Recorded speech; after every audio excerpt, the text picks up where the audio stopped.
علی النساء کفضل الطعام علی السرید۔ لوگوں میری عائشہ کی فضیلت، میری عائشہ کا مقام، میری عائشہ کی رفعت اور بلندی یہ ہے جس طرح دنیا کے سارے کھانوں کے اوپر ہر قسم کی ڈش کے اوپر سرید کو فضیلت ہے، اسی طرح ساری دنیا کی عورتوں پہ میری عائشہ کو فضیلت حاصل ہے۔ ساری دنیا کی عورتوں میں نبیوں کی مائیں بھی، نبیوں کی بیٹیاں بھی، نبیوں کی بیویاں بھی،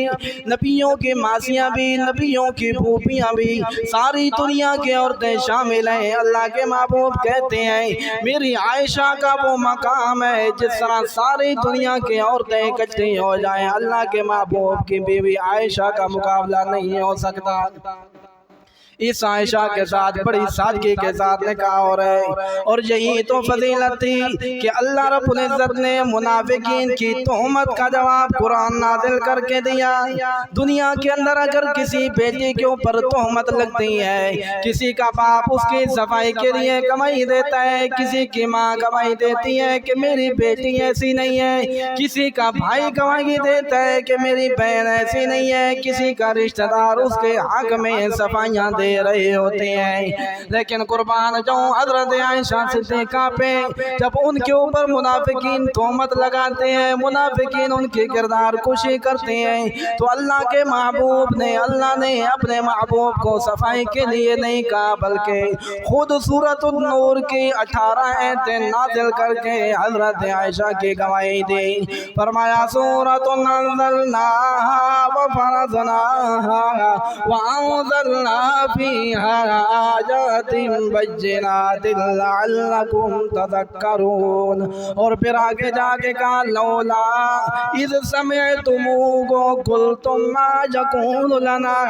ان نتکلم بهذا سبحانک هذا بہتان عظیم، کہ اے میرے محمد کی امتیوں جب وہ منافقین میرے نبی کی بیوی عائشہ پہ تہمت لگا رہے تھے، الزام لگا رہے تھے، کردار کشی کر رہے تھے،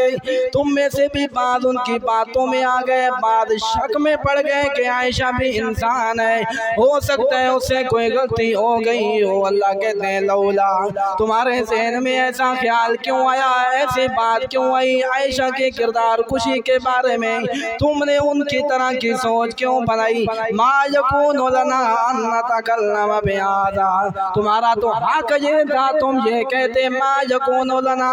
ہمارے لیے مناسب نہیں ہے، ہمارا حق نہیں بنتا، ہم سوچ بھی نہیں سکتے کہ عائشہ اس طرح کا فعل سر انجام دے گی،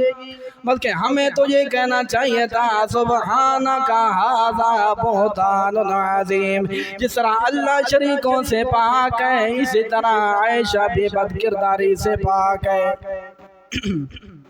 یہ اللہ قریب نے قرآن نازل کر کے گواہی دی۔ حالانکہ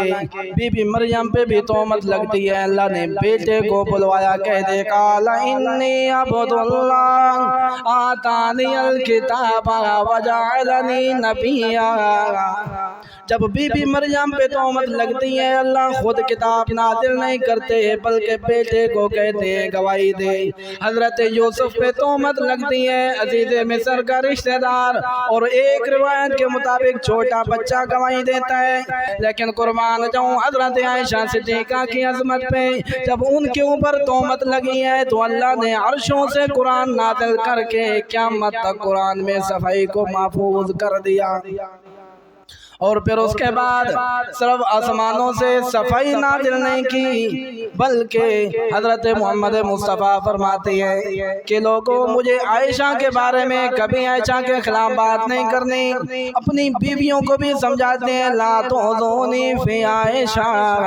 مجھے عائشہ کے بارے میں کبھی تکلیف مت دینا، کیوں کہتے ہیں کہ میں جس بیوی کے بستر پہ جس بیوی کے گھر میں ہوتا ہوں جبرائیل کبھی قرآن لے کے نازل نہیں ہوا، انتظار کرتا تھا کہ جب میں علیحدگی میں جاتا تو قرآن نازل ہوتا،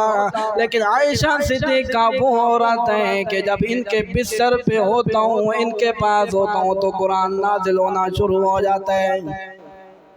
ایک حضرت عائشہ کی خصوصیت